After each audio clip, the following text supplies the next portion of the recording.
It's a great pleasure to be here kind of steering this discussion. I warned the panelists that the last time I was moderator for an event with 4 speakers, one of them became the Prime Minister and 2 of them lost their job. So maybe we'll settle that by coin toss later. This event is in within the context of nationwide consultations launched by the Minister of Heritage, Mélanie Joly.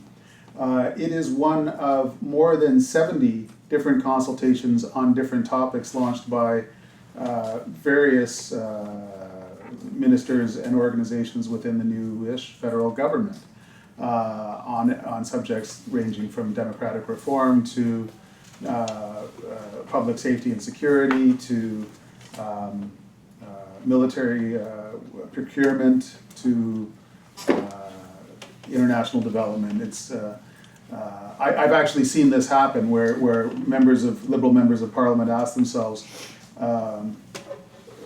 how many consultations they had this summer, and then they ask themselves, well, they ask one another, what were they on? If you walk into a room full of people being asked probing questions about public policy this year, you're hardly alone. The only danger is that you walked into the wrong one and you brought your democratic reform notes when actually this is the procurement consultation. This one, to be clear, is the Canadian content in a digital world consultation. The minister has an advisory council of eminent Canadians, including my old boss Ken White, but she has also asked interested Canadians to launch their own discussions around this subject, which is how do we continue to encourage arts and cultural content more broadly within the context of an increasingly digital society. The format of tonight's conversation is particular in that it has a paper that is going to serve as a sort of basis for the discussion, and then some discussants who will bring their own ideas as well as discussing Richard Stursberg's paper. Copies of the Stursberg paper are available and I believe easy to get outside. Yes. For some reason. And they're also on the internet because it's about digital. The topic of the paper is, or the subject, the title of the paper is "Cultural Policy for the Digital Age: A Discussion." Let me introduce Richard, and then in turn I'll introduce each of the others. There's almost nobody who's had more different high-level windows into the challenges and opportunities of cultural production in this country than Richard Stursberg. He spent his entire career working in broadcasting, film, television, and program production. He was Assistant Deputy Minister of Culture and Broadcasting at the Federal Department of Communications.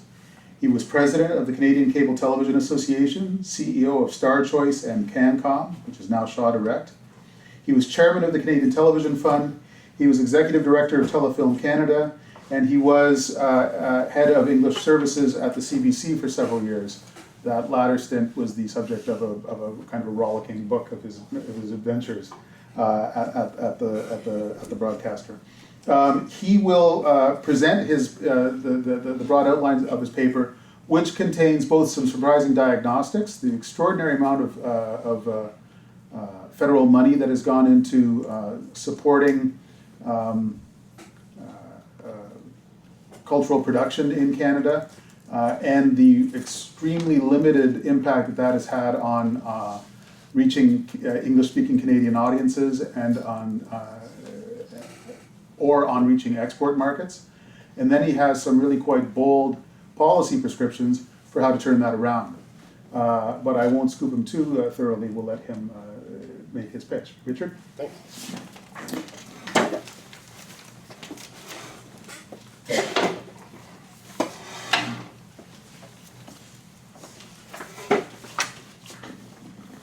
All right. Being an old broadcaster, I'm sure I can figure out how to get myself mic'd. All right. So thank you very much for being here, everybody. Thank you, Paul. I just wanted to say, first of all, thanks to Rogers. The folks at Rogers asked me a number of months ago whether I would be interested in doing a piece around what to do about this extraordinary set of circumstances we find ourselves in, very exciting circumstances and for many people very difficult circumstances. And so I did. And they were kind enough to finance the work on this, which was extensive. And so I want to thank them, first of all. But it's very important to note that this is not the position of Rogers, as it is not the position of the law department at the University of Ottawa. But of course, by the time I finish, it will be your position. So what I'm going to do is I'm going to kind of walk through this. It'll take me about 15 or 20 minutes, so try to be patient, and maybe we could kind of keep the conversation for later on for the panel, and then we'll have a question and answer session. Ce moment-ci, je propose de le faire uniquement en anglais. Et s'il y a des questions en français ou des observations à faire, tant mieux. Okay? So let's just jump into it. Nope. Nope. Nope.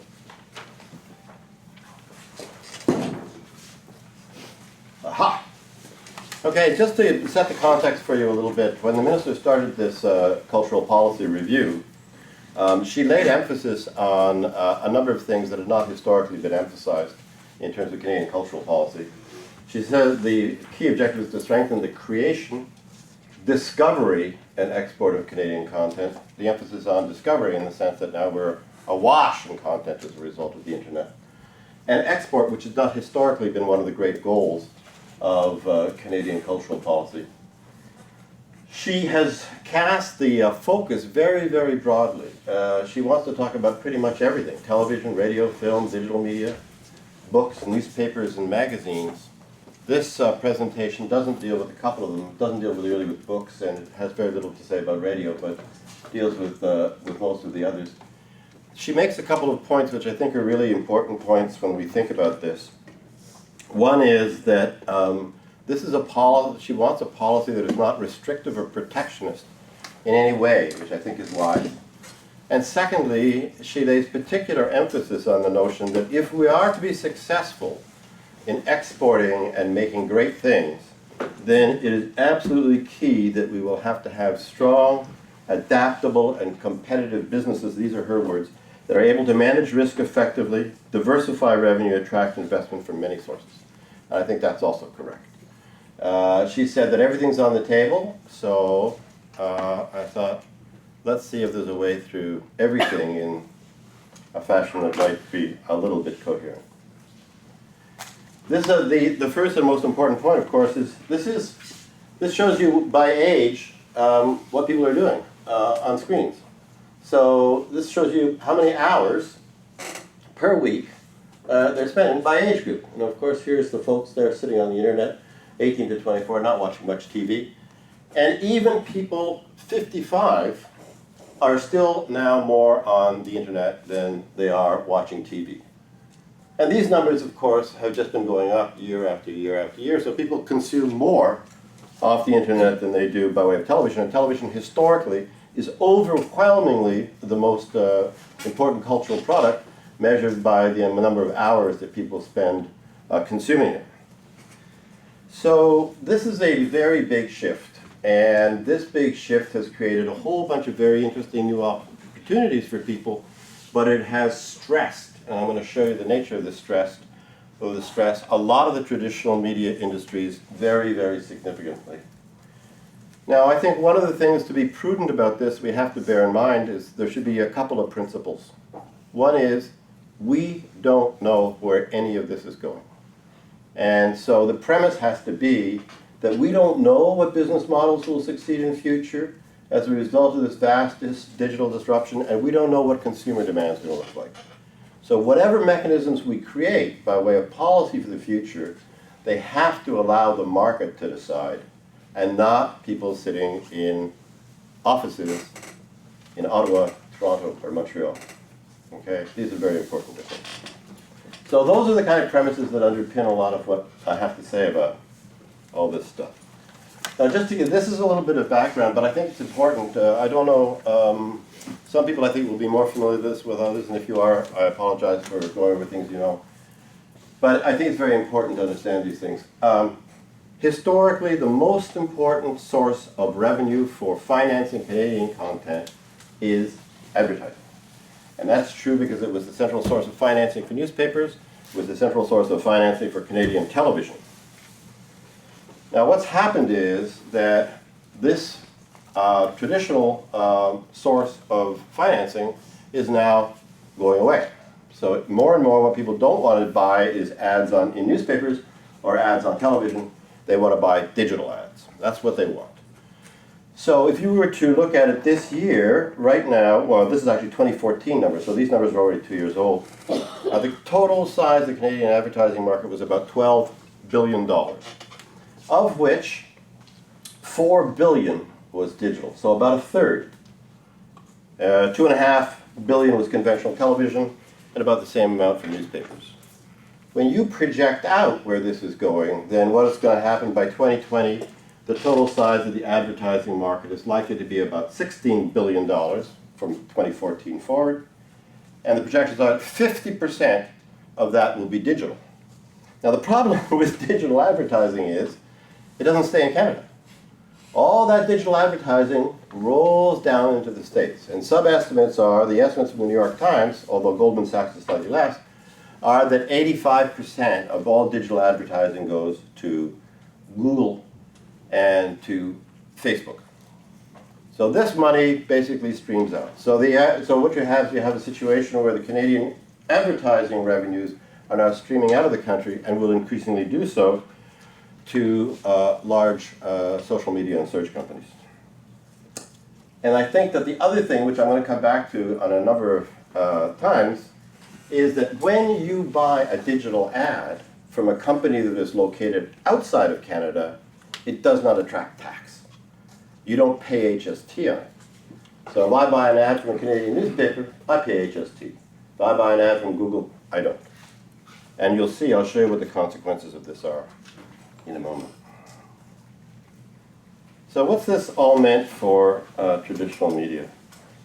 I just would say one thing which is really important to bear in mind is newspapers and television are the most important sources of Canadian content.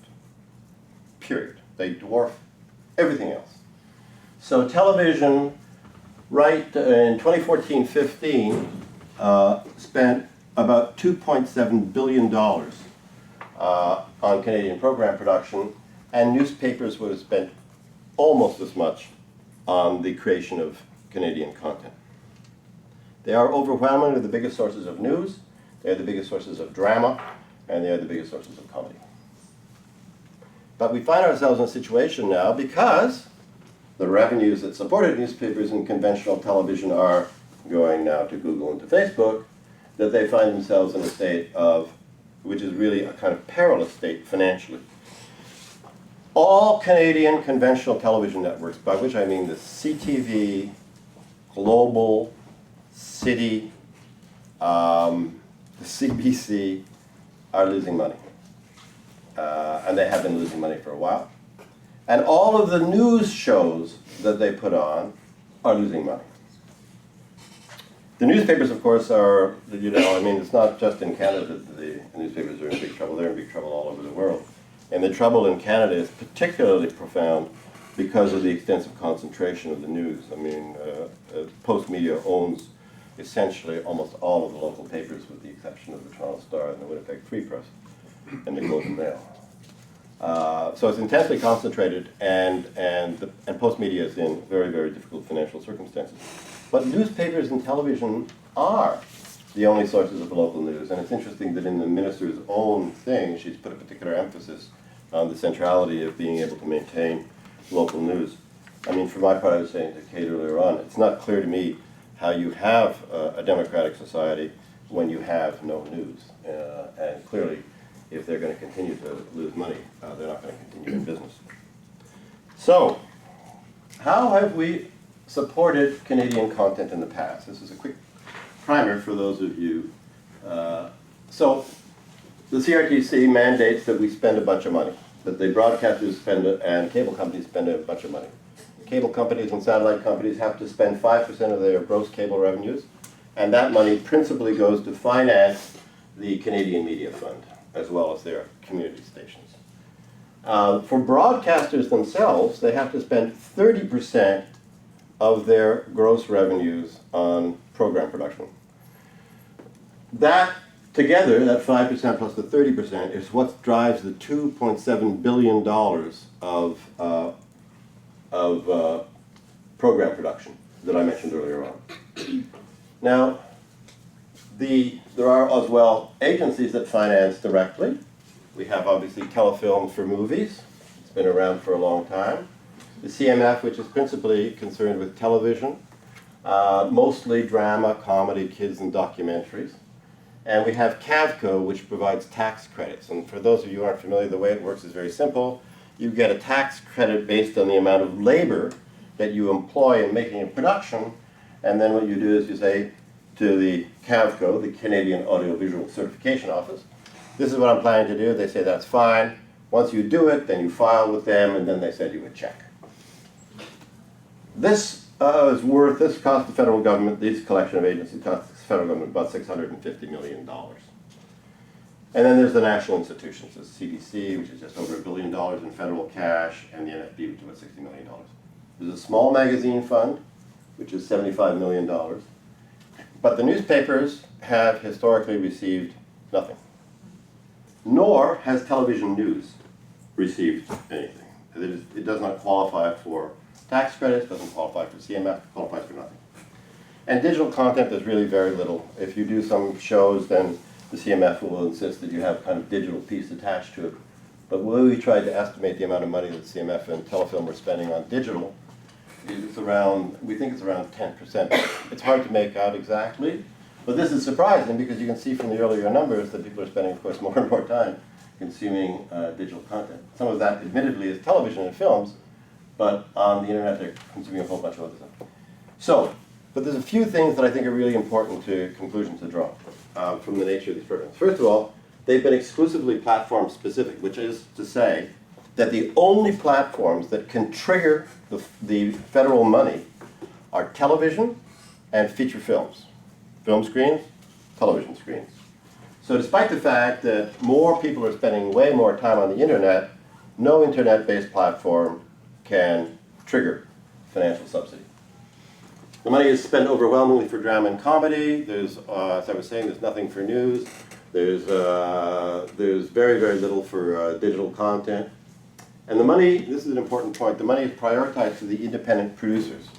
And this is a situation which is quite different from situations in other countries, notably in the UK and the USA, where the big broadcast networks have relationships. They, in fact, own their own studios in many cases. So BBC owns BBC Studios, ABC has Disney, NBC has NBC Universal, etc. And what it allows them to do is, of course, exactly what it is that the minister wants, which is to grow large, well-capitalized companies that can accept the kinds of risks associated in this business. We actually have focused most of our money on, if I can put it this way, the least well-capitalized parts of the system. So how well have these government support measures done? I think it's fair to say that they haven't done as well as we might have hoped. And I say this as an ex-head of Telefilm. And I say this as the ex-chairman of the television fund. This is how many Canadian shows in deep prime time in the top 40 were Canadian by year. This is a historic problem. This is not a new problem. This is a problem people have been aware of. But we haven't spent a lot of money and we haven't made very much of a dent in this problem. Situation is obviously better in French Canada. But the viewership of Canadian films is, if anything, even more anemic. So this would mean about 7% of the shows, the drama shows, entertainment shows in deep prime time are Canadian on average. For feature films, it's 1.2% on average of the box office goes to English Canadian feature films. In Quebec, it's a slightly better, but in Quebec it has been in decline for some period of time. The highest it ever was when I was at Telefilm. And we actually took 40% of the Quebec market, but over the last 10 years, it's averaged only 9.5% of the total market. And exports are extremely weak. Our track record in exports is discouraging. This is a central part of the minister's thing. We had a look at the UNESCO studies. The UNESCO studies are very interesting. They indicate that Britain, on a per capita basis, exports 6 times as much cultural product as Canada, on a per capita basis. And in fact, we've been getting weaker over time rather than stronger. And you'll see, if you look at the longer paper, all the sort of things are laid out. There's a rather discouraging chart about exports from UNESCO.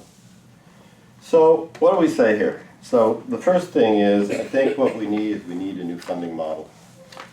And the proposal would be, based on this premise that you can't predict the future, then what you should do is you should absolutely continue to subsidize Canadian content, but you should broaden it out in a way where you really kind of let the market decide which things get financed. And so to do that, I'm suggesting that we should embrace the 3 agnostics. This is like the kind of Maoist thing where you've got the 6 nails or the 4 visions. These are the 3 agnostics. The first thing is that it should be, whatever we do should be platform agnostic. There's no reason why the subsidies should only go to television and to feature films. The notion would be that you would be able to allow platforms, non-TV and non-feature film platforms, to trigger the subsidies for the creation of content in the same way as the traditional ones can. And I'll come back to that in a minute and show you how that actually might work. That it's content agnostic. Why we overwhelmingly support drama when news is dying eludes me a little bit. And why we put so little money into digital content, where that's where everybody's going, also eludes me a little bit. So the notion would be it would be content agnostic. Now obviously the traditional rules would obtain. You can't use it to finance pornography or advertising or industrial videos or any of that stuff, or sports for that matter, but certainly everything else. And finally, it'd be producer agnostic, so that it would not, the independent producers of course would continue to have access to it, but we would say anybody who wants to put up the money and take the risks should also be allowed to draw the subsidies. That would include the broadcasters, would include the newspapers, it would include any large media group that's prepared to put up the money to be able to do these things. And this is, again, I think is consistent with the minister's notion that she'd like to be able to get larger, better capitalized companies into the business in Canada. Obviously the thing has to operate at arm's length to ensure freedom of expression. I don't think you can have a situation where the government is seen in any way to be fiddling with the news, so that all of these kind of tax measures have to be completely transparent and would have to be completely automatic. Now this, and the other thing that it would do, which is different, this is we put all of our money now into production. We put a very small amount of money into promotion, largely for feature films, so we'll help with the prints and ad spends, but not very much. And there's almost nothing in terms of export marketing. So the notion would be that tax credits would be available for all 3 of those activities: production, promotion, and export marketing. So how do we put this together? So the notion would be that you would take Telefilm and the Canadian Media Fund and wind them up and transfer the financing they currently have into what I call the Canadian Content Investment Agency. Now this has a couple of quite good effects. First of all, it dramatically simplifies the process of applying for support. We estimated when we had a look at how much administrative expenses incurred, it's about $30 million a year of administrative expense between Telefilm and CMF. I gotta assume, but I can't find numbers on it, that producers probably have to spend as much themselves. So if that's a $60 million saving, that's basically saving something the size of the National Film Board. The idea is the agency would only offer tax credits. They're much better because they're transparent. They're market responsive, and you can trigger them at any point during the year, so that it gives you an opportunity to be much more flexible and adjust much more quickly to whatever is going on. They are labor-based. They continue to be labor-based for production things, which would, I think, and I know this is important to particularly to the guilds, because they're labor-based and because they're focused on the creative jobs, what they should do is also maintain higher levels of the current levels of employment for creative people. So it would work the same way. The producers would apply for the credits just as they do now for television subsidies or film subsidies, but they can now do it for other kinds of content, and they can do it on the platforms. The only trick would be that if they did it on a platform that was like a YouTube platform, say for example you want to make a YouTube channel, then the same rule would have to apply to YouTube as would apply to a broadcaster, which is YouTube for sure has to pay taxes in Canada. I'll come back to that. And for sure, YouTube would have to make a contribution to the costs of the production that would parallel the costs that the broadcasters put in by way of license fees for television productions. So in other words, that there would be fairness and there would be some equity across the platforms. Now, I think that as we move into this, one of the things that's going to be incredibly important is to level the playing field. As I mentioned earlier on, broadcasters now spend 30% of gross revenues on programs. Cable and satellite, 5% goes to the CMF. Traditional advertising pays HST. All these companies do not. They operate in Canada. It doesn't matter if it's Google, Facebook, Instagram, Netflix. They do not either pay HST or, in the case of Netflix, and I'll show you the numbers in a second, contribute the same way as conventional broadcasters and cable companies do. Now, the thing about this is not just a revenue thing. This is a competitive thing, right? It seems to me completely bizarre that you would have a situation where what you want is strong Canadian companies, so you would hobble them at home. So their most important competitors would have advantages over them in their own domestic markets. This seems to me incomprehensible. And I'm going to show you what the numbers are, because the numbers are a little scary, and the numbers are absolutely going to get worse. So this is Netflix. And, you know, I wouldn't be surprised if Amazon opens up here in a little while and whatnot. They make no support to, they don't pay, first of all, they don't pay any sales tax, but they also make no support to the contribution to Canadian content. Now, they may participate in financing some shows, which is true. They've got some money in Degrassi, they've got some money in, I think, a Margaret Atwood thing that's being done for the CBC, but we have no idea how much that money is. My guess is that it's relatively modest when I tell you how much they should be spending. But I don't know what it is because they refuse to disclose. If in 2014, Netflix's revenues in Canada were about $450 million, probably by this year they'll be about $600 million. If they were to pay 5% of that, like the cable companies, that'd be $30 million. If they were to pay 30%, if they were obligated to spend 30% of their gross revenues on Canadian program production, that'd be $180 million. These are enormous amounts of money that are not coming into the system, let alone the HST. Now, there's been a lot of talk by various people that they don't want the Netflix tax. And I think it's very important to point out what a Netflix tax is and what it is not. A Netflix tax would be a Netflix tax if it singled out Netflix. And if it said, Netflix will be treated in a way which is inequitable compared to the other parties in Canada. Asking Netflix to pay the same tax, this is your point. Sorry, I'm very indebted to an excellent paper from the Center of Public Policy Alternatives on the subject. Asking Netflix to pay the same taxes as everybody else and make the same contributions as everybody else is not a Netflix tax. That's just simply a question of equity. It would only be a Netflix tax if they were singled out and forced to do something that nobody else was forced to do. And I think this is a very important point, because the rhetoric around it has become very strange. This is, as I say, digital services, whether they're Netflix or whether they're digital advertising, don't pay HST. And these amounts of money are very significant amounts of money. This is the amount of money that was foregone by the federal government in 2014. This is our estimate. And we've had to do some work to estimate it, and those of you who are numerically inclined can go and see what we've done in the main paper. But it's it looks like they've foregone somewhere about $175 million that would otherwise be available. And as I was saying, historically, it's advertising that is in fact the principal revenue source for the support and creation of Canadian content. And that amount would have been almost $300 million for the provincial government, which is important, I'll show you why in a second, because they also use that money.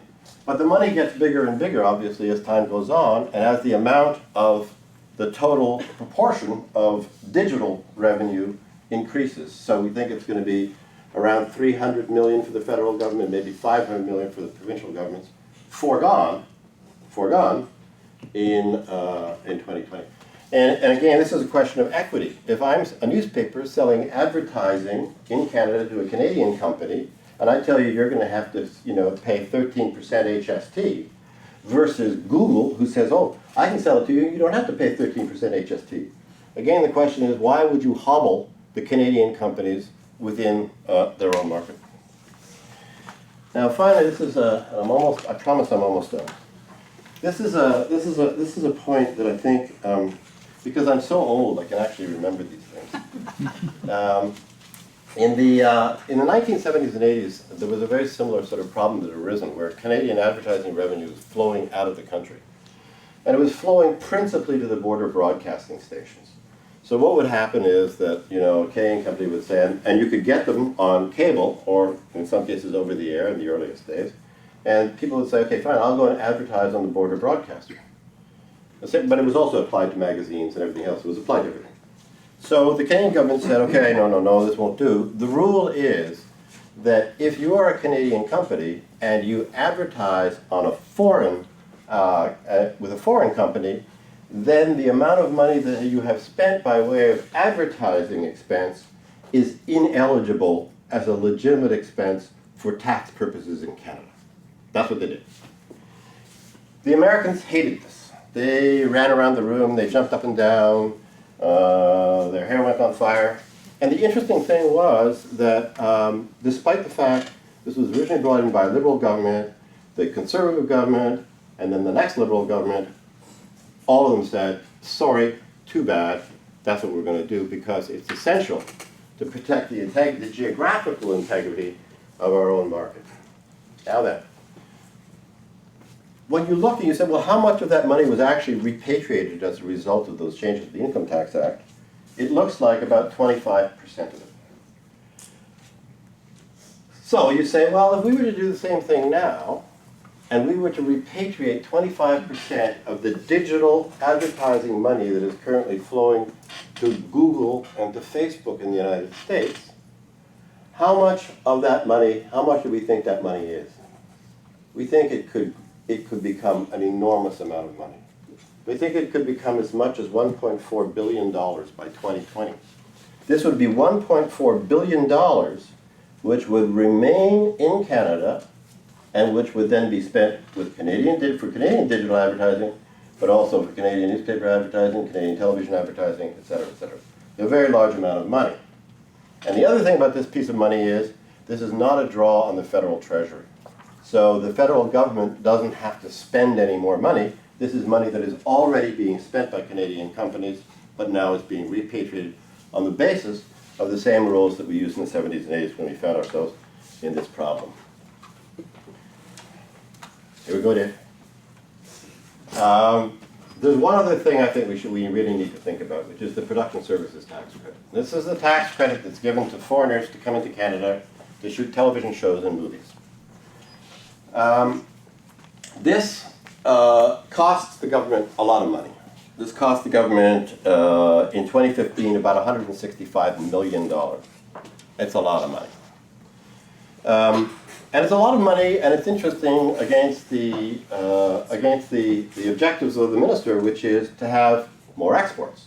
So what this effectively does is it says, let's have the Canadian government subsidize our greatest competitors. That's what we're doing. We're giving them $165 million a year by way of subsidy. Now, I know people say, well, wait a minute, it's very good, and it's good for employment and all this sort of stuff. And I completely get that. I would say one thing, which is even if we pulled the $165 million of subsidy, that in that year, which is 2014-15, the value to the foreign companies in Canada of the differential in the exchange rate, which was then about 73 cents, I think, was worth to them, this is the foreign exchange, the value of the foreign exchange differential, $566 million. So you can see that the foreign exchange differential is roughly 4 times more valuable to foreign companies than the production services tax credit. If that's the case, you pull the production services tax credit, they ain't going anywhere. They're probably staying here. But you can take the $165 million and you can invest it back in Canadian content as opposed to investing it in American content. So, I would just say, and there's a very, very interesting table, again, for you, those of you who like numbers, which shows the relative value of the foreign exchange rate versus the value of the production services tax credit across 10 years. And you'll be able to see from that that there's no way they're going to leave the country given the relative value of the two. So, let me just stop, and then I promise to sit down and be quiet. So what's being proposed here really is that we set up a new agency, the Canadian Content Investment Agency. We make sure that it is platform agnostic, as I said. All platforms can trigger, not just TV and film. That it's content agnostic in the sense that it's not just about drama on television or feature films. That it's also about news, whether it's on TV, whether it's newspapers. It's also about digital content. It's also about YouTube channels. And finally, that it's producer agnostic. Of course, the independent producers can continue to draw, but it's got to be beyond that. So the other biggest, best financed media companies in Canada can also draw directly subsidy. Because if we want to have these big players, as the minister claims, who are going to be able to compete against Disney, who are going to be able to compete against the BBC, then it's not going to be little tiny mom and pops. It's going to be big, well-capitalized, well-financed folks who can take these risks.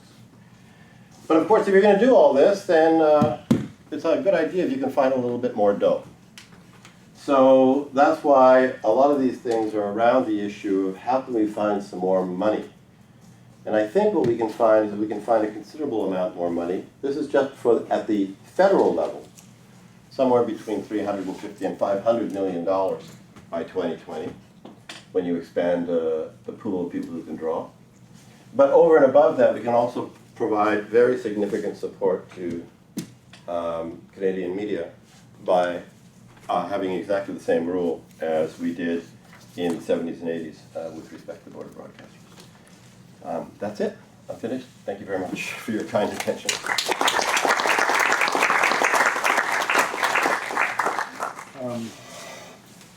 Now I believe the hope is that we'll be able to pass the talking stick back and forth. Here we go.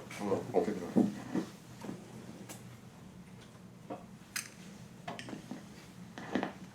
Are you gonna go for Yeah, the sure. call? No. We're going to invite our 3 other panelists to speak briefly in response or in contrast to Richard's presentation. Basically, what they say in this round is up to them, and then based on what they've all said, I'll usher in a brief question and answer period. But I think that was a really rich contribution from Richard, and a lot to think about. I have a lot of questions that I want to ask, but let's move on to Kate Taylor. She's the lead film critic at the Globe and Mail, one of Toronto's leading newspapers. Her third, and for some time before that, has been an arts columnist at the Globe. She is also a novelist. Her third novel, Serial Monogamy, has just been released by Doubleday Canada. And she was, not that long ago, 2009-2010, awarded the Atkinson Fellowship in Public Policy Journalism, which she used to study Canadian cultural sovereignty in the digital age, eerily coincidental with tonight's topic. And the fruits of that labor were published in the Toronto Star, a leading Toronto newspaper. Kate, over to you. Thank you, Paul. So I really commend Richard for not only for that presentation, but for the paper which I've read, which is a really, really meaty dig down into the nitty-gritty of the current cultural policy conundrum. When Melanie Joly announced her policy review, it was very welcome from those of us who care about these issues, because the previous government had just sort of been not doing anything, kind of dragging its feet on issues that some of which are going to be quite difficult to resolve, and this policy review was long overdue. However, that said, so far we seem to have got a lot of nice words, but rather abstract concepts floating about, but not a lot of nitty-gritty. And what I really appreciated reading Richard's paper was that he really gets down into the realities of what this is about and what it's going to take. I have all sorts of questions too, and I guess specifically my most practical questions are about tax credits and how tax credits work, considering we currently have a system that works on not merely tax credits, but also levies that are then both levies and tax dollars that are then handed out in the forms of both grants and loans, and how replacing one with the other would actually work in practical terms. But if I just go through the kind of the areas that Richard went through: platform agnostic, content agnostic, producer agnostic.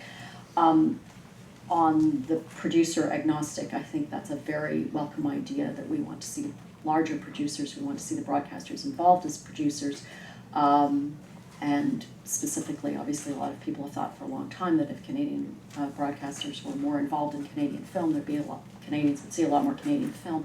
If you go to film festivals and watch films other than American films, you'll note that at the credits at the end, all you see are the logos of the various European broadcasters, or sometimes Australian broadcasters, who have participated. You kind of wonder, why aren't our broadcasters doing that? So I think that's a very welcome idea. That's on the producer agnostic idea, that anybody who wants to and has the money can be a producer and can trigger the tax credits. On the platform agnostic, it is exceedingly welcome to have someone raise the issue of repatriating the advertising money that is flowing out of the country. I've been amazed, actually, to watch as a government seemed to be prepared to sit back and watch that situation happen. And with the previous federal government even decided to put a misleading label on it, the Netflix tax, to try and stir people up in a kind of bizarre direction. So it's really, really welcome, and it would be wonderful if we can have a kind of more moderate debate on those issues than we certainly have had in the past. The one, I guess, where I start to wonder is the notion of something being content agnostic.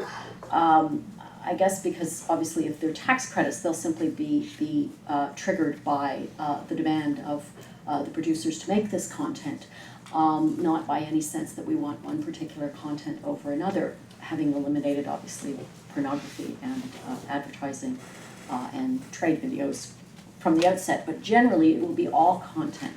And I wonder about that, and I wonder what that will produce as a system, casting my mind back to the first time Canada tried tax credits in the film industry, which of course produced a lot of junky movies. Remember this sort of notorious period in Canadian film, sort of tax credit scams. So if you wonder something that's just automatically triggered, what kind of content that will produce. And one of the things about saying let the market decide, which Richard said several times, is that one of the realities is that Canada is a small market, and there are a lot of Canadian content almost by definition is not something that the market naturally produces. And so that's sort of where I see the questions arising. I wonder if this system might produce a great deal of reality TV.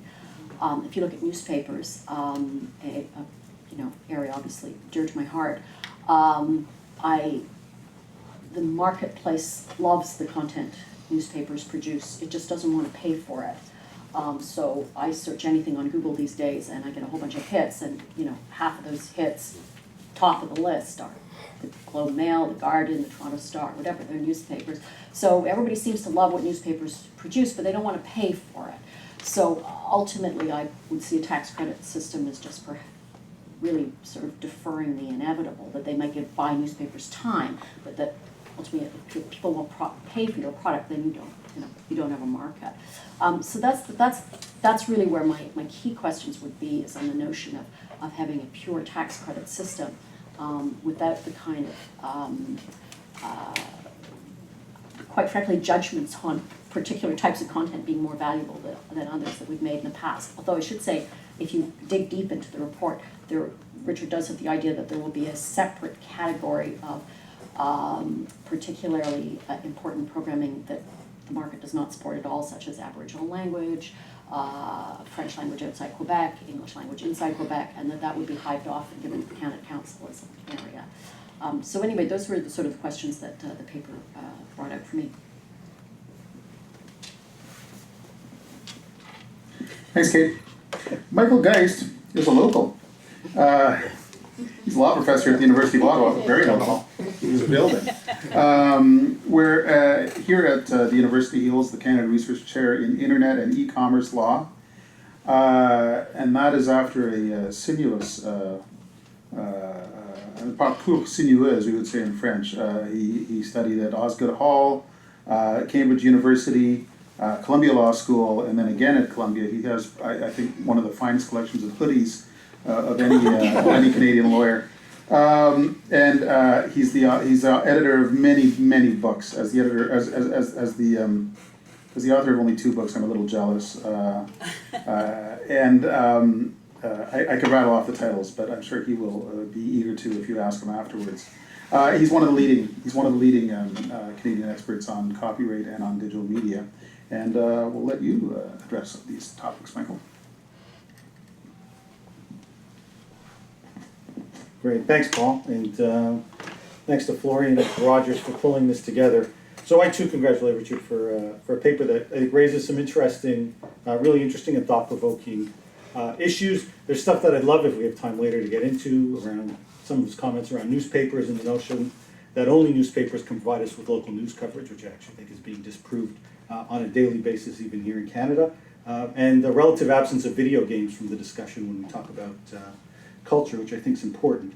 But what I wanted to do was delve into some of the earlier slides talked about the relative lack of success for Canada in terms of exports and finding the market. And it seems to me that Richard's put that forward and then basically said, well, the solution is, well, we need to spend more money and change the way that we allocate, the way in which we go about allocating that money. And I must admit that I guess at this stage, I'm still not totally convinced. I think we ought to first acknowledge just the enormous amount of money that is in this sector and how much the public already contributes to it. So CMPA data says that's about $3 billion just for movies and television in the 2014-15 year.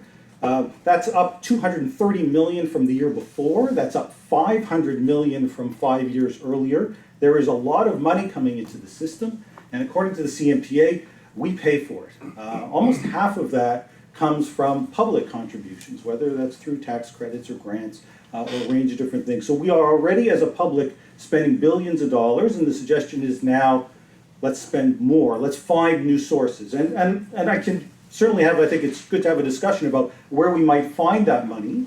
And I think there are some sources that are out there. He didn't talk about it, but in the paper he talks about spectrum revenues. The government gets $1 billion a year in direct revenues and $185 million in license fees out of spectrum. I think they ought to be taking some of that money and putting it back into the network in terms of ensuring all Canadians have affordable access and the activities that take place on the network, including the kinds of things that we're talking about here. There's the benefits packages that aren't really talked about in the paper, but there are estimates that there's going to be $420 million spent coming out of the various benefits packages by 2021. And there are the sales taxes. And I certainly agree that ensuring a level playing field and applying HST to everyone makes sense. It's worth noting that some people who purchase Netflix actually do pay the HST. It depends a little bit how you go about purchasing it in Canada. If you buy it directly from Netflix, you don't. If you buy it, let's say, through your Apple TV, you do, because Apple has the presence. But nevertheless, fair to say the majority of people don't, and it certainly makes sense to apply that more broadly.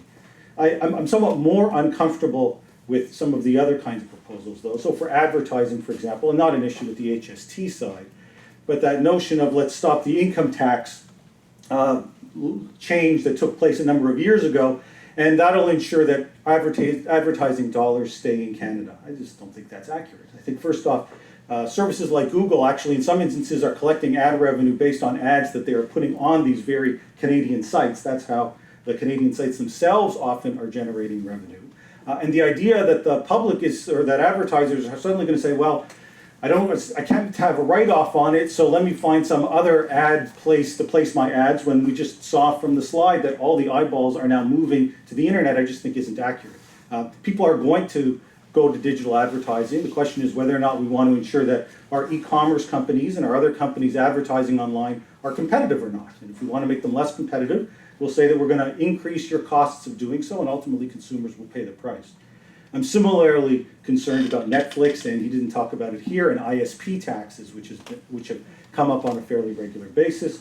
From a Netflix perspective, there's an argument that even the Trans-Pacific Partnership, the TPP, would even forbid us from moving forward with a so-called Netflix tax. But there are real questions about the propriety of applying that kind of fee on Netflix in terms of what it's able to gain from the system. Richard talked about if you put your video on YouTube, well then YouTube surely has to make that contribution in the same way as the regulated system.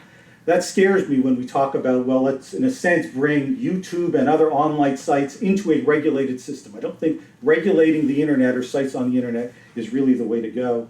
And I certainly don't think that ISP taxes, at a time when we still have a digital divide in Canada and there are too many Canadians without affordable access, increasing the cost of that access when people are using this for a whole lot of purposes that have nothing to do with watching a video on YouTube. It's about educating your kids and healthcare and doing your online banking and a whole range of different purposes and making that less affordable when StatsCan tells us that if you take a look at adoption rates, it's the bottom quartile of the country from an economic perspective that are the least likely to have internet services. That making that more expensive, I don't think is the way to go. Finally and quickly, the notion of that big grand change, let's change the funding agency. I think if we take a look at the discussion for the last couple of years, everybody talks about a willingness to embrace digital, but every time we've seen the CRTC or governments try to push the industry forward in this, and I'll put this just on the table, I've seen deep reluctance to try to do so. So we've seen the CRTC emphasize, the government emphasize exports, we've emphasized co-productions by trying to change some of the rules, change the way people are buying television so that you're more competitive by moving to things like pick and pay. So we've seen a lot of those kinds of things, weaning the industry off simultaneous substitution that of course brings in lots of revenue, but effectively ties the Canadian system directly to the US system and undermines the kinds of Canadian programming that we get and the ability to distinguish it in the market. Every time we see emphasis on things like export and promotion, what the industry says, by and large, when they go forward, is say, that's important, but we want to get paid. We need money in the system, and in fact, what we want, and as we just heard, is more money in the system, whether that's through Netflix taxes, ISP taxes, or even now, we're having it this week at the CRTC, the very notion of starting to regulate what takes place within the network. Things like we've got groups that have supported, for example, zero rating, the notion that you would not charge data, a violation of net neutrality in my view, not charge for certain data if it's Canadian data. If it's Canadian content, one way to promote it is to require our providers to ensure it's free, or even getting into the algorithms used by companies like Google to ensure that somehow Canadian content moves up in the ranks. I'm sorry, but that's not forward-looking, and I don't think that's the way we go. And so I think it's great to see ambitious proposals. I'm somewhat less convinced, at least at this stage, that everybody's on board with what that truly forward-looking world might look like.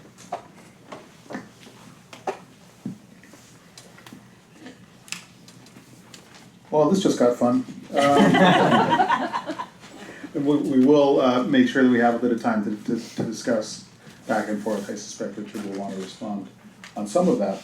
We're going to close this first round with Ferne Downey. She is the national president of ACTRA, the Alliance of Canadian Cinema, Television and Radio Artists, and the president of the International Federation of Actors. She has served as general vice president on the executive of the Canadian Labour Congress, and through all her time activity in all of these associations, she's also been an active actor in film, television, radio, and on stage. So I will let Ferne respond to everything that she's heard and throw her own 2 cents in and get the microphone. I'm usually on set with a very nice IATSE guy doing this for me, but here I am. So my name is Ferne, and I'm an actor. That's mostly what I do, and I'm here today sort of representing the entire creative community in our whole country, because when I spend most of my time, I spend with actors, writers, and directors. Clearly, that is my world. And our view is that our competitive advantage that we have in this space is that content is our creators. And that, yes, there has to be money in the system, because without that stability and that certainty of investment, no good things can happen. I think we're a very small country at 33 million plus to be a market-driven economy. America is a whole different ball of wax. It's all markets all the time. But in Canada, we're Canadian. We're looking for a diversity of voices. We're looking for multiple points of view. We're looking for specificity of voice in the work that we make and create. So I am obsessed with the beginning of this value chain in terms of the creation. But I just wanted to say very briefly, I am quite fascinated with Richard's in-depth and quite disruptive and intriguing set of proposals that he's making. But I also think here in Canada, we have a broadcast production sector in TV and film and digital media that is actually working quite well. We have investment success. There is a big return on investment in our country. And I'm not afraid to have public money invested in Canadian culture. It's our stories, it's what people want. But I do think that the disruptors like all the FANG, Facebook, Amazon, Apple Network, Google, everybody, must be contributing to the system. I think Richard has very clearly delineated both of those impulses with the HST and the contribution to production funding. Right now in Canada, everybody wants Netflix to be one of their co-production partners because they will invest. But we have a lumpy playing field. It's not level, and it's crazy to imagine that those online broadcasters are not contributing to our system. In terms of, just very quickly, because I know we want to get time into the juicy meat of things. So I believe that we have a stable, productive environment currently, and rather than disrupt everything completely in terms of my portion of it, I don't know much about local news. I believe that we need better and more well-funded local news, but I can't bring you expertise in that world. Mine is in screen-based media. So initially, I would say that the Spectrum auction reference is intriguing. CBC, I agree with Richard, should have a BBC-style charter to ensure stable, reliable, long-term funding. The tax deductibility on the advertising end is very fascinating. Yes, there's a lot of money in digital media. I work in advertising as well as an actor. But most of the digital media is still banner ads and stuff. It's not all audio-visual yet. But that's going to be an important place that we go. So the measures that ensure stable funding and investment, I promote. When we get into the ideas of content agnostic, I think you could find yourself in a world where you made a recipe for very poor content. If you remember back in '99 when we liberated broadcasters rather from investing in Canadian content, they could do infotainment and all that stuff, and they did. We went from having 12 drama series down to 1. Broadcasters do what the balanced regulation pretty much tells them to do. So I'd be very concerned about content agnostic. And producer agnostic, well, I don't know about that. We've built up independent production in our country low over these many decades with systems that have provided a certainty. Nobody will produce anything if they don't know what's going to happen next. Every time we have fussed with even provincial tax credits, there's been a decimation of an industry. It may look crazy that you have to invest so much in tax credits, but it's an investment. The return on investment is colossal, and there's lots of facts and figures about that. So producer agnostic and letting the broadcasters that are currently the wealthiest players in our system be producers seems like kind of an odd fit to me. I'm not that keen yet on abolishing the production services tax credit because the foreign service companies that do come here to do service work use that as part of the piece. It's intriguing, but stability is it takes so many years to make anything that if you start pulling out the pickup sticks, it's a little bit challenging. And I'm not afraid to look at something that would be an internet service provider contribution. We're all watching our TV and film on our internet service provider. Of course we are. And we're paying a lot more for our bandwidth to do so. I don't think, the law would have to be changed, we know, the Supreme Court and everything. But if there's a political will, if there's a Canadian will, one could consider that as a sensible thing to do. And so I'm not a big fan at this moment in time of a big disruptive, let's blow up CMF and Telefilm and do something different that gets more money to support local news and newspapers. They need support, but I'm not sure that this big a disruption is quite the way to go. So fascinating work, and I look forward to the questions. You and me both. Richard, why don't you just respond to the various? Sure, I'll be really quick. Let me just say what I agree with. When Ferne says what Canadian content is what Canadians create, I totally agree with that. I think that's the very best definition of Canadian content. Diversity of voices was mentioned earlier. There is a plan to make sure that there is some of these things that will never be able to succeed commercially can be dealt with through the Canada Council. As far as the production services tax credit is concerned, just to do the math one more time, it's $165 million. If we took the $165 million out and gave it to Canadian content as opposed to American content, Americans aren't going away, because the relative value of the foreign exchange differential dwarfs that. It's 4 times that, point 1. Point 2, if the provinces were concerned about it, they certainly have enough money from the windfall gain associated with the application of HST to completely replace the federal tax credits with no difficulty. What I think would be the best of all possible worlds, from your point of view, is we pull the production service tax credit, put that money into Canadian content, and the Americans are still going to be here. That's for sure. Just what you were saying, Michael, I totally am opposed to an ISP tax. I think it's a stupid idea. And the paper actually says that. I didn't address it here, but I totally, on net neutrality, I'm completely with you. That's the only sensible way of dealing with these things, otherwise it's all discriminatory.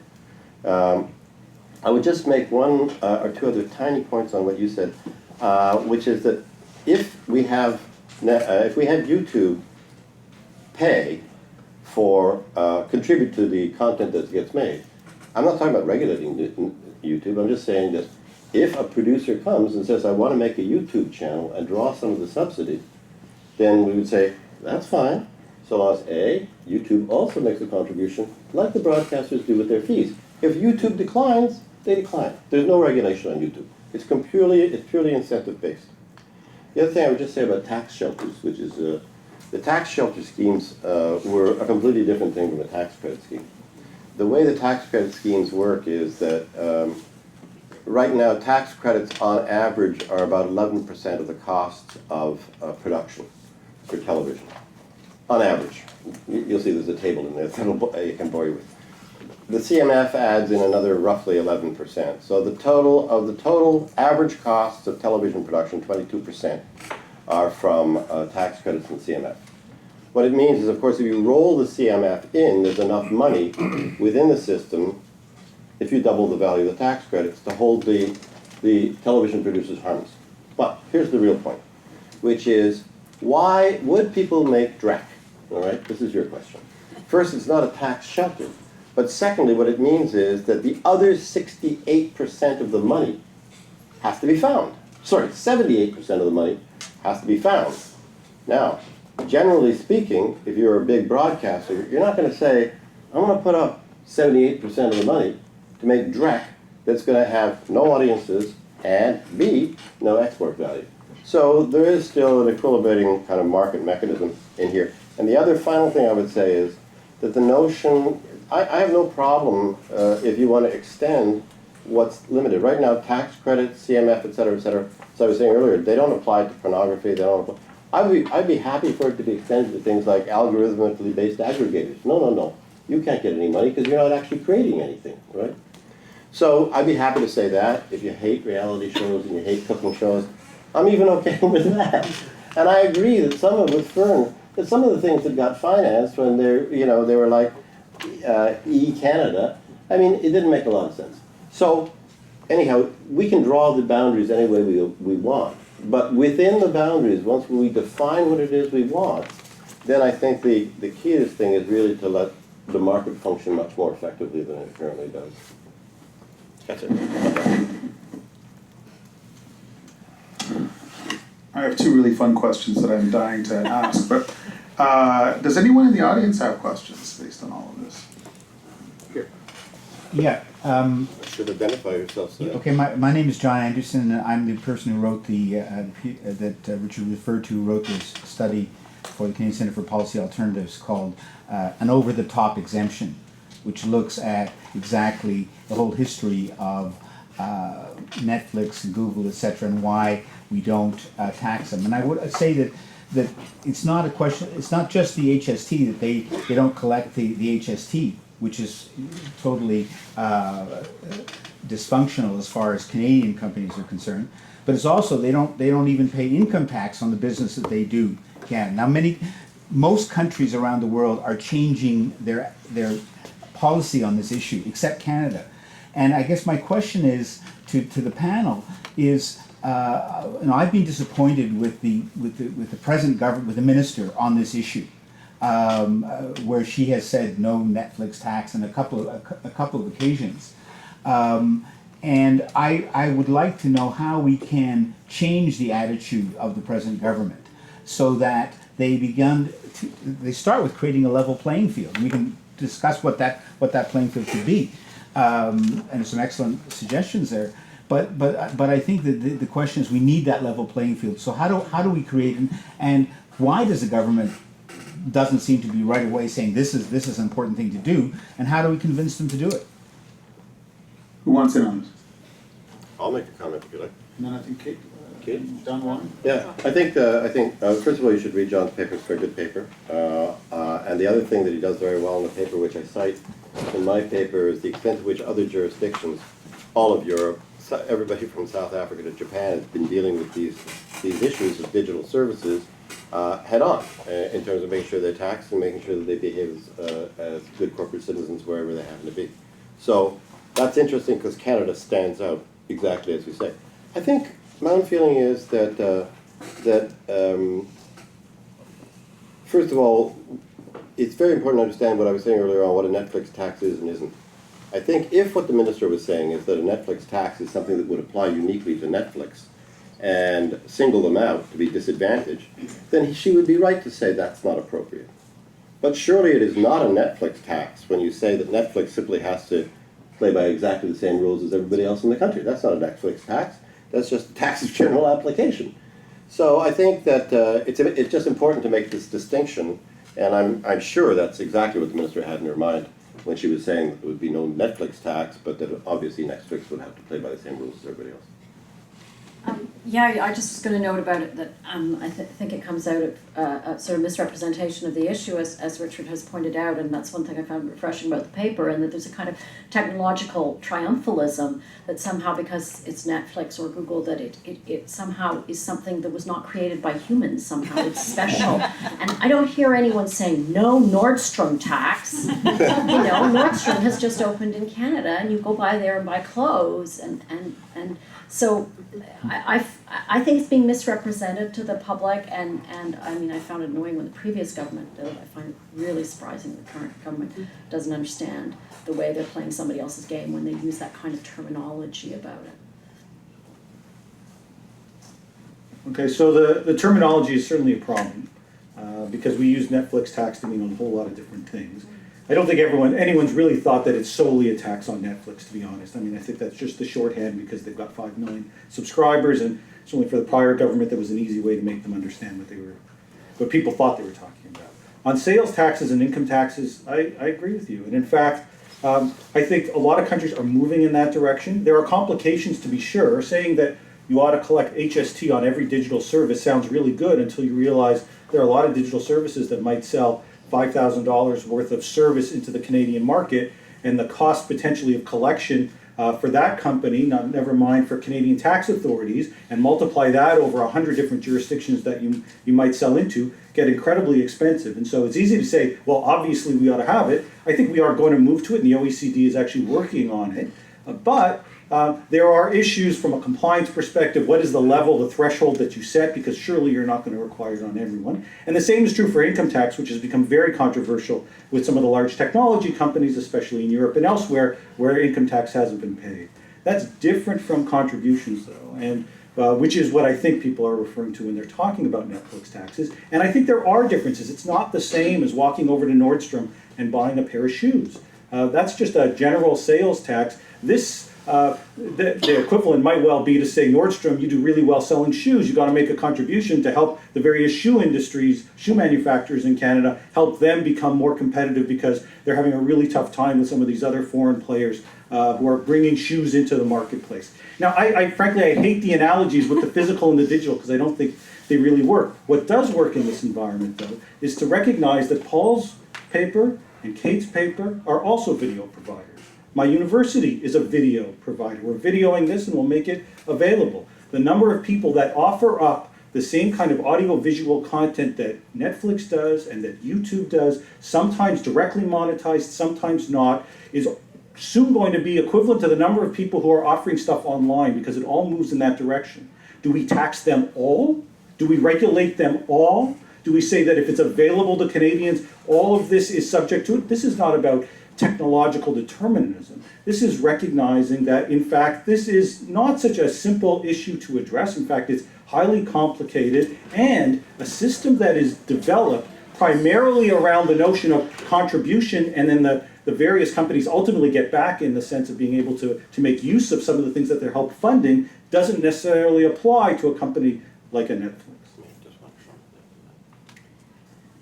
So just to be brief, so in terms of online broadcasters, Netflix, whatever you want to call that whole aggregate group of people, if they don't make a contribution to the system, then the playing field is not level. I'm not talking about individual people. They're not aggregators. They're not the big players. They're not the multi-billionaire tech companies that really are going to rule our future world unless we ask them to play nicely in this sandbox that we've created. But I just want to say I had the privilege of being at the Ministers' Consultation at the AGO in Toronto, the ones that are moving across the country. And I think from the kind of solidity of the conversations that have been happening as they're moving across the country, everyone has been bringing this forward in our industry, every single person. And I think there's an opening to trying to really understand and analyze and be data smart about it on the behalf of this consultation, is what I'm inferring. I just say one very brief thing. I just think that if Netflix, if it looks like a duck and it walks like a duck, it's probably a duck. And so if you say, okay, fine, Netflix shouldn't pay any contribution, then I'd say, okay, if that's the rule, then why should the cable companies and the satellite companies and the broadcasters pay? Exactly. So, I think whatever it Can I is, ask you a question? it's got to be fair. It's gotta be fair. This is one of the first questions I had when I read the paper, because I don't feel entirely clear on that. So we have a system of tax credits, but currently the BDUs, the Broadcasting Distribution Undertakings, so that's Rogers and Bell, pay a 5% levy. That goes to the Canadian Media Fund. Right. So if you no longer have a fund that's distributing grants and loans, instead you have tax credits. What happens to those levies? They just go into the government's general revenues. Well, what the paper suggests is that the money that's currently available to the Canadian Media Fund, from however they get it, and to Telefilm, simply be rolled into the enhanced tax credit structures, so that the money presumably would then pass not from Rogers to the CMF, but it could pass just as easily from Rogers to the government, and the government would say that's fine. And now we put it into the enhanced tax credits. It's all fungible. It's money. I'm going to invoke moderator's privilege and talk about one element of what's being discussed tonight that strikes what I do for a living. I'm struck by the extent to which it is now treated as a given that if you're subsidizing cultural production, then you're subsidizing journalism. That's new to me. It's not something that Richard invented. It's something that comes from the terms of reference of the Minister's Consultation. The Commons Heritage Committee is holding hearings on what the government's role is in support for the news media. The Public Policy Forum has been contracted by the government to carry on its own consultation. At one point tonight, Richard said, "Why we overwhelmingly support drama when news is dying eludes me." That makes a certain sense if you buy the assumption, but it struck me about the same as if you had said, "Why we overwhelmingly support drama when the small dairy farmer is dying eludes me." It's a leap, and it wasn't discussed at all in last year's election campaign. It was not part of any party's platform, and I feel like I feel like I'm a little late getting in my objection to this, because I think that it sure feels like the train has left the station. Does anyone have any, what I think will be one last question, back here? I've got a great seal kind of immediate. I'm grateful for Richard, as always, smart thinking. I don't think you think we should look at all of the aspects of what you propose. Just two things, or one question and one comment. Maybe it's in the paper, but what was missing for me in this was lots of focus on the current structure, current system, etc., but not much on the actual audience and the consumer. And we all know that people are moving to consume all of their content, or almost all of their content, online.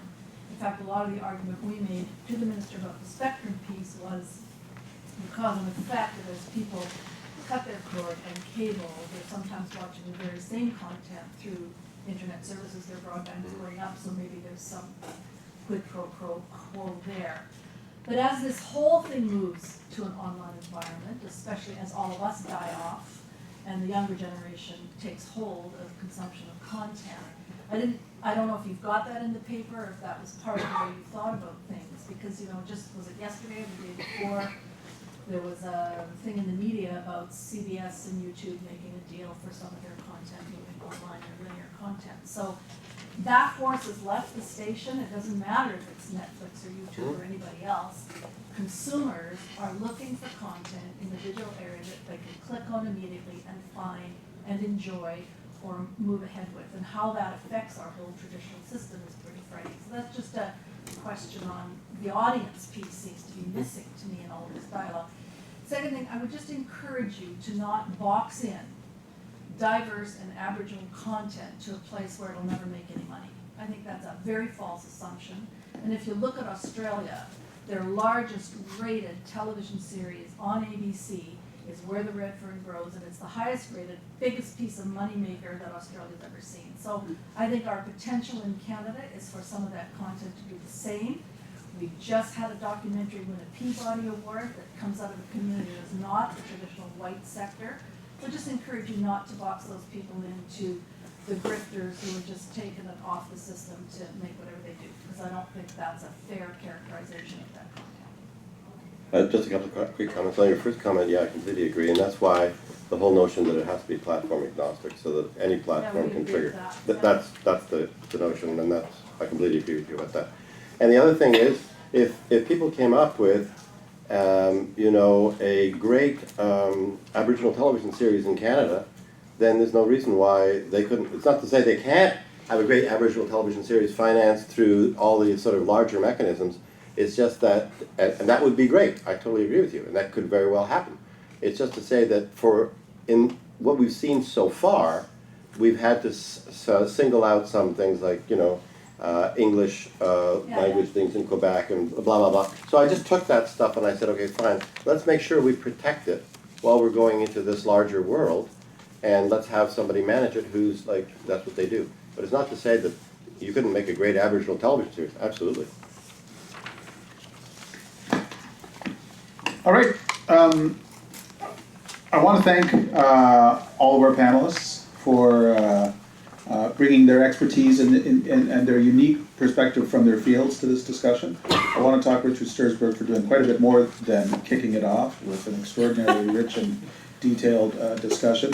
I want to thank the two sponsors of tonight's event, my old friends at Rogers, who I know take a keen interest in all of these questions, and the Faculty of Law at the University of Ottawa. And finally, thanks to all of you for coming out tonight. I notice more than a few industry professionals in the audience. I know that this conversation is being followed closely, and I'm glad that both those professionals and all the rest of you decided to come out tonight and check it out. Good night.